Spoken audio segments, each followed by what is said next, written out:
Welcome to Reinventing Solidarity, a podcast of the journal New Labor Forum and the School of Labor and Urban Studies at the City University of New York. My name is Paula Finn, podcast host and editor of New Labor Forum.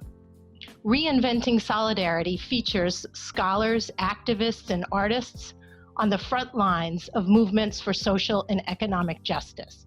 We ask the essential and often provocative questions about race, class, gender, and the role of organized labor in social justice organizations and the work of creating a radically different world, a world with solidarity, equality, and sustainability at its heart. Today's inaugural show takes up a topic that's been on everyone's mind: the ongoing tragedy of police violence against Black and Brown people. Today we'll look squarely at this tragedy and at the unions that represent and negotiate contracts on behalf of the police. We'll assess the dramatic growth of the movement for racial justice that has sprung up in response to George Floyd's murder. What role has organized labor played in supporting this movement? What role should it play? And what's the rightful relationship of labor to the police and their unions? Leading this discussion is Kafui Attoh, faculty member of the School of Labor and Urban Studies and New Labor Forum editor-at-large. Welcome, Kafui. Great to be here. Today you'll be interviewing David Unger, author of Which Side Are We On? Can Labor Support Black Lives Matter and Police Unions? A feature article in New Labor Forum's exciting fall 2020 issue. What struck you about David's article? So there was a lot of things that I think jumped out. I mean, it's a delicate topic, and so I think it takes a kind of delicate hand to deal with it with nuance, and I think David does that. I think probably the most interesting thing to me was, it's really hard to talk about, the relationship between police unions and the labor movement without kind of this broader context, whether it's the kind of rise of the carceral state, kind of broader shifts in the economy, as well as kind of incidents. And so I think it's a needed piece of that. And I think it does that really well, in addition to providing just kind of numbers with respect to the size of the carceral state and its growth, which is, was new to me. It's hard. It's like you see it written on the page and you're like, wow, this is, so that was really fascinating to me.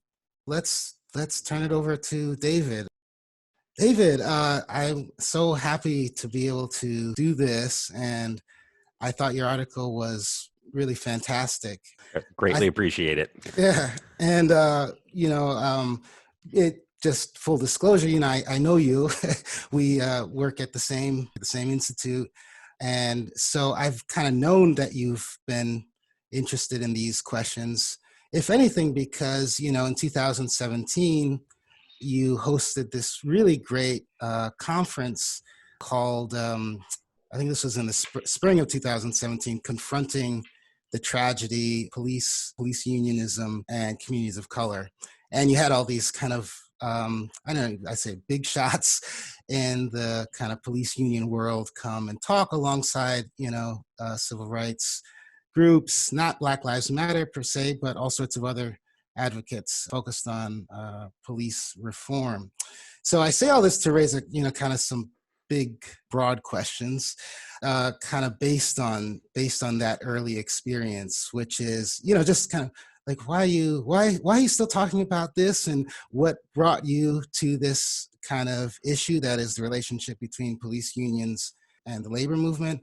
And then secondly, how has your thinking evolved since 2017? I mean, confronting the tragedy to which side are you on? I mean, those are very different.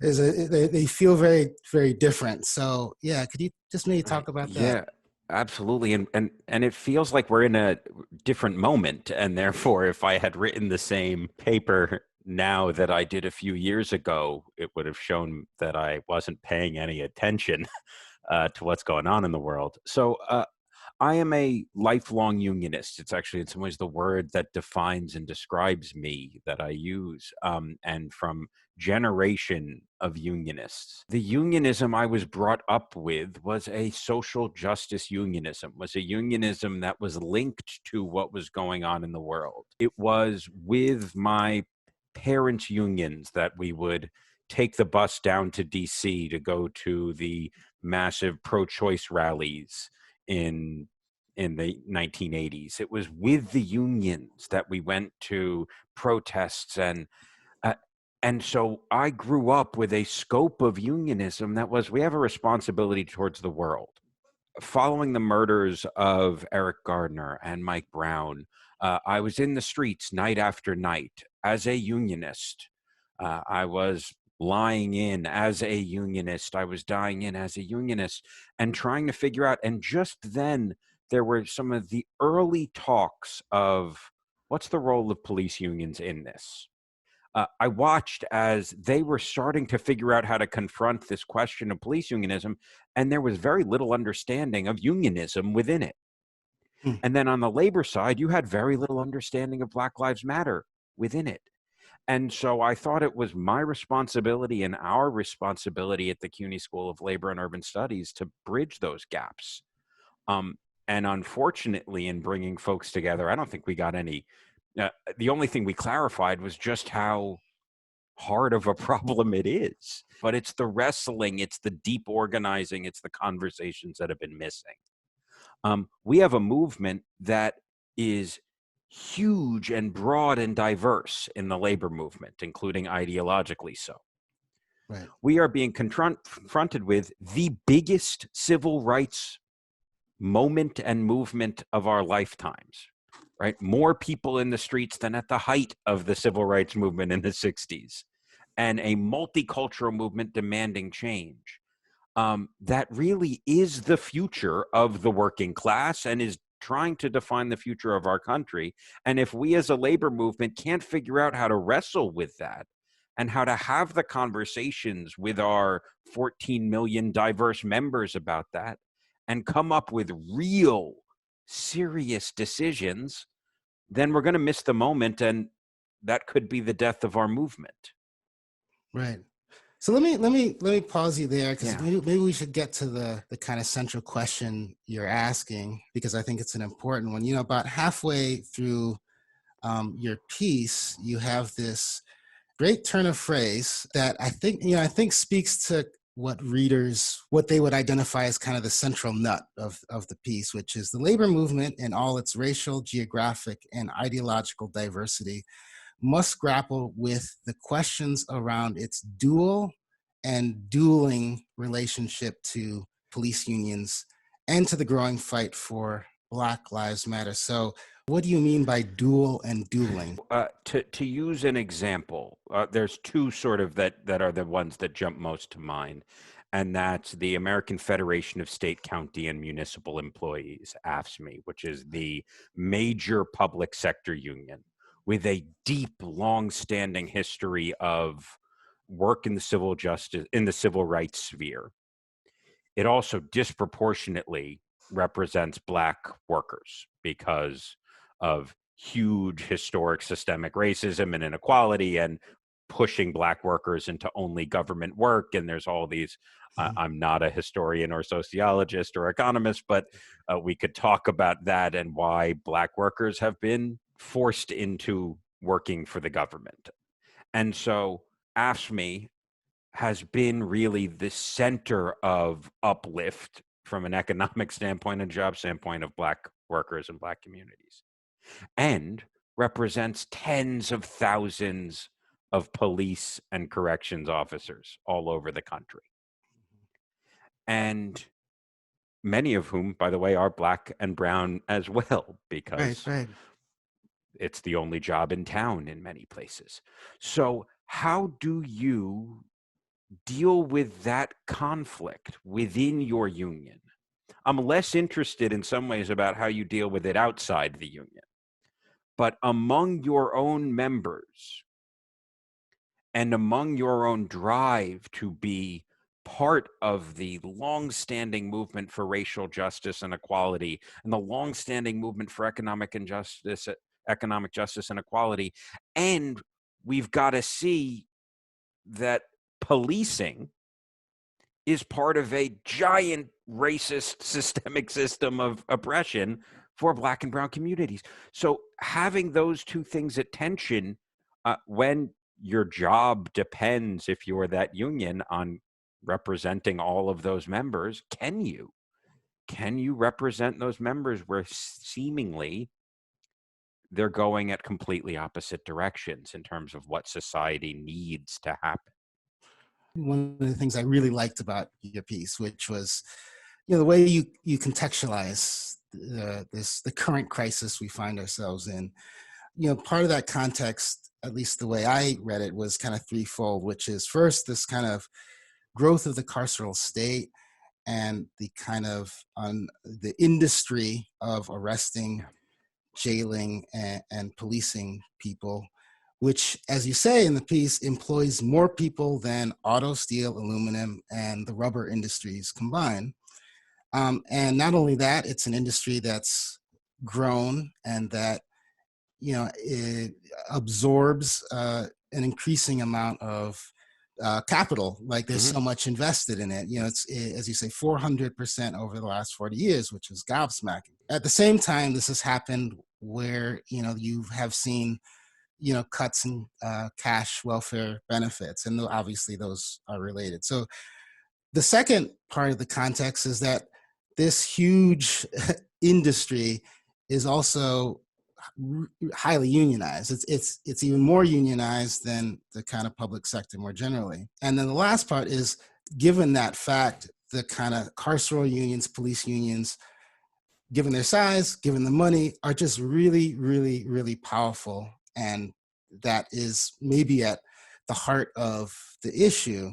But it kind of left me with a question, and which is, maybe the issue is not what does the labor movement do with police unions? Like that's one way to frame it, which is your frame.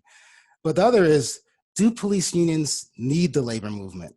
Do they need it? And is there a way that it makes sense to see them as part of it? Or why would they join this kind of social justice unionism that you grew up with, right? Well, why would they engage in, bargaining for the common good? Like what's in it for them? I don't think they do need the labor movement, generally speaking. And it's why 80% of uniformed officers who are unionized are not part of the AFL-CIO. They have never seen themselves as fully in.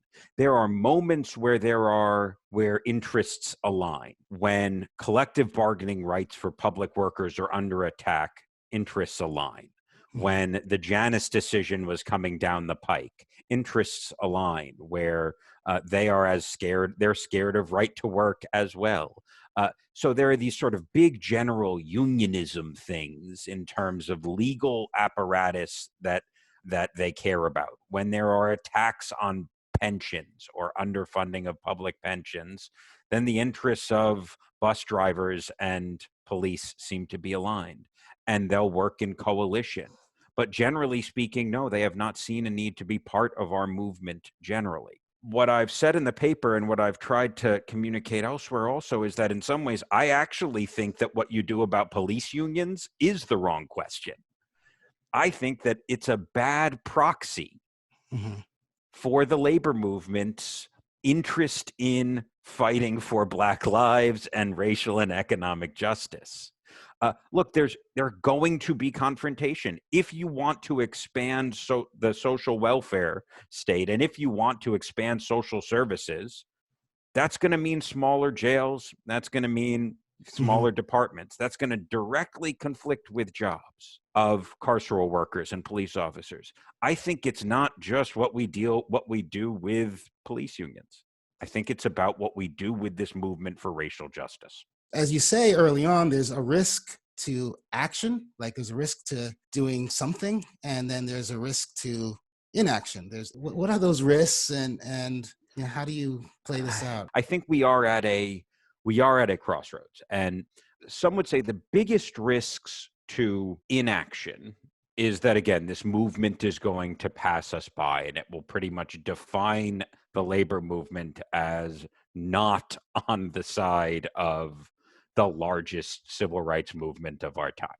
The risks to improper action.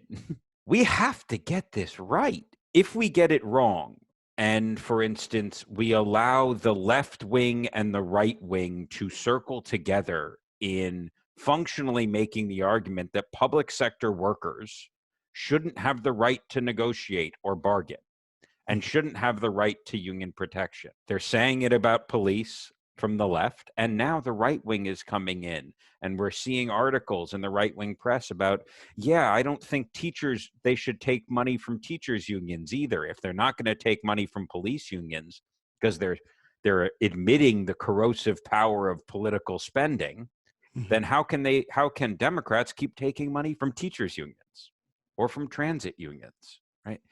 So getting this wrong, just acting ahead and getting it wrong on that standpoint is huge risks in the sort of legal protection scheme. The other side of it is something in the neighborhood of a third of union members voted for Trump last time. If we want to be the influence we can be as the labor movement, we need the 14 million members and their families to join us in a movement for racial and economic justice. There's a last section of your article which I found the most optimistic. It was a quote from Dallas police chief David Brown. I don't know the context of the quote, but it's a great quote even without the context, which is, we're asking cops to do too much in this country. Every societal failure, we put it off on cops to solve. Not enough mental health funding, let the cops handle it. Schools fail, let's give it to the cops. Policing was never meant to solve, those problems. You could argue that in some ways, from one kind of radical take, you could say, actually, policing was meant to deal with the externalities of a capitalist system. Mm-hmm. But let's not go down that route. Let's just stick with the kind of the message itself and how you might use something like that to forge kind of bargaining for the collective good, or and also what does it mean that message is coming from a police chief and not a union rep or a union president, which I think is also interesting.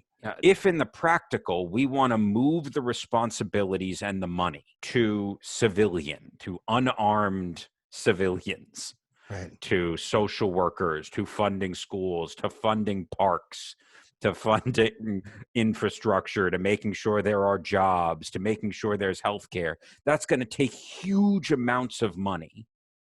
And it's going to do a few things. One is that money will have to necessarily result in smaller police departments, less money for the police. Mm-hmm. And hopefully it's going to result in far fewer people incarcerated and therefore fewer jails and smaller jails, right?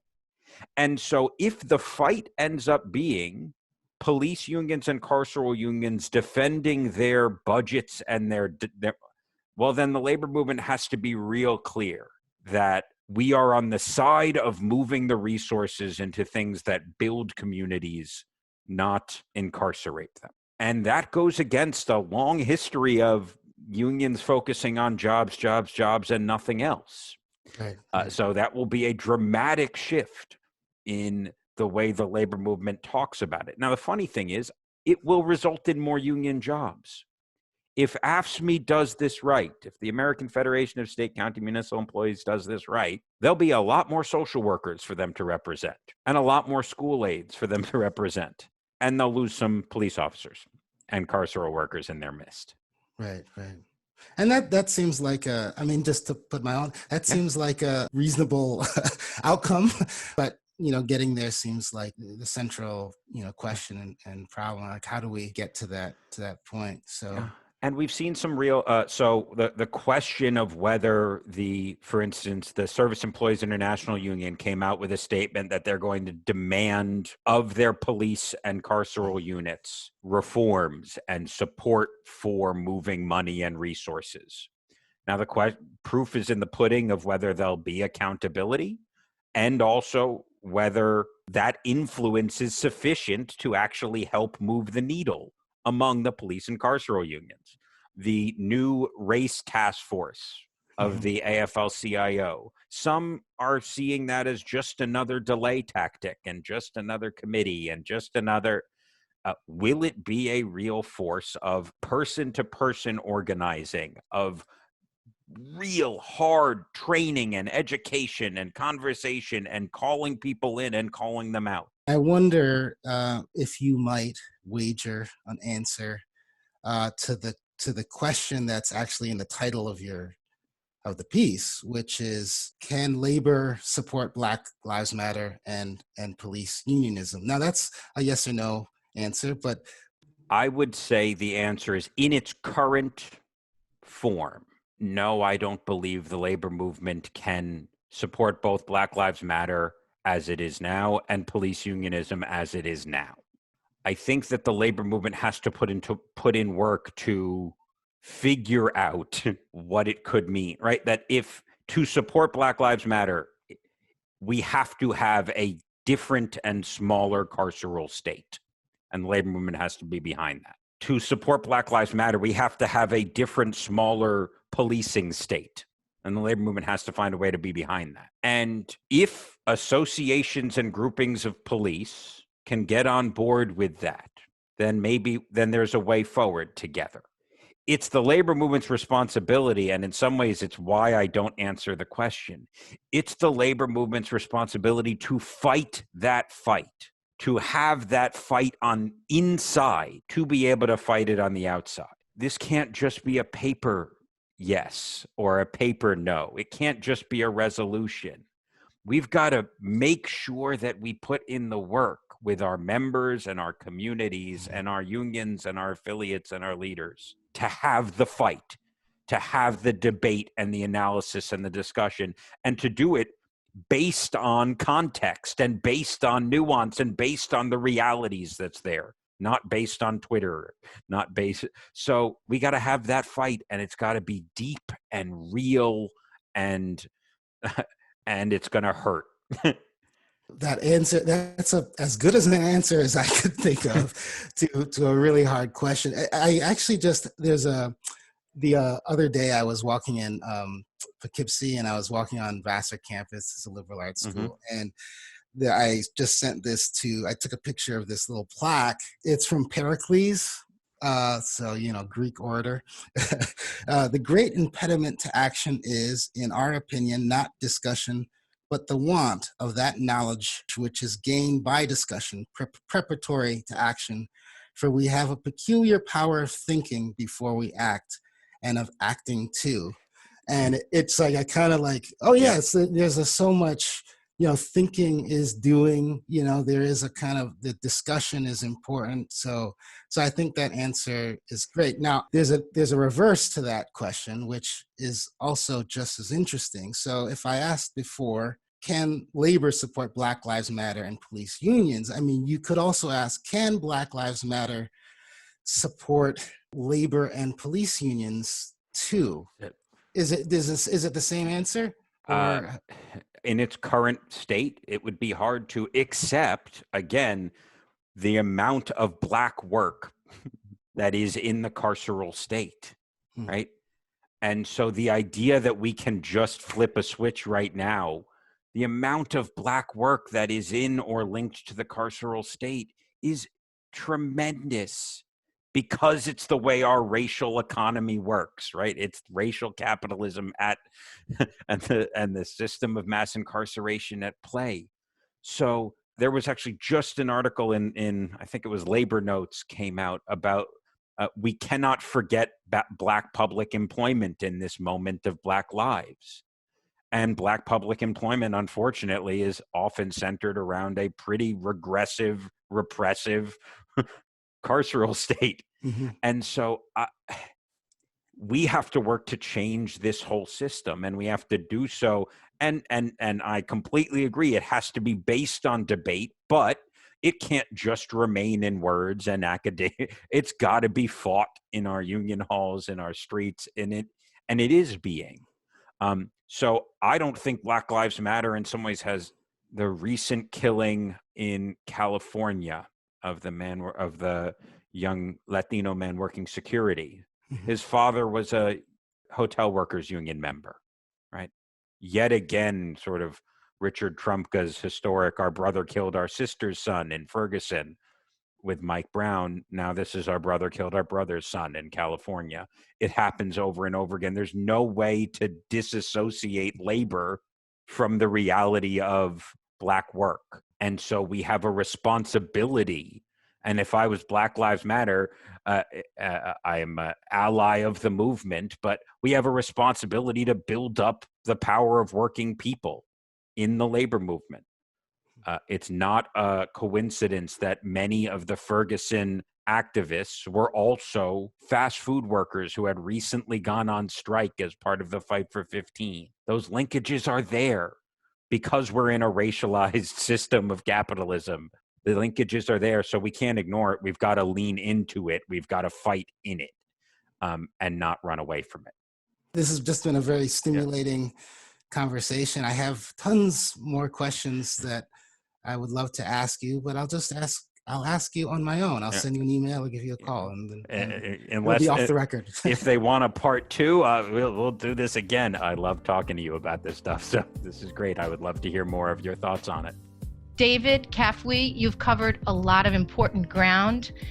These are contradictions that activists in Black Lives Matter and organized labor are actively wrestling with. And as you've said, David, the AFL-CIO has formed a racial justice task force, and notably, the Black Lives Matter movement has included worker rights and increasing the minimum wage among its primary demands. Cutting-edge discussions like this are had every day in classes at the School of Labor and Urban Studies, where our preeminent faculty and engaged and diverse student body grapple with the most pressing issues confronting organized labor and working class communities.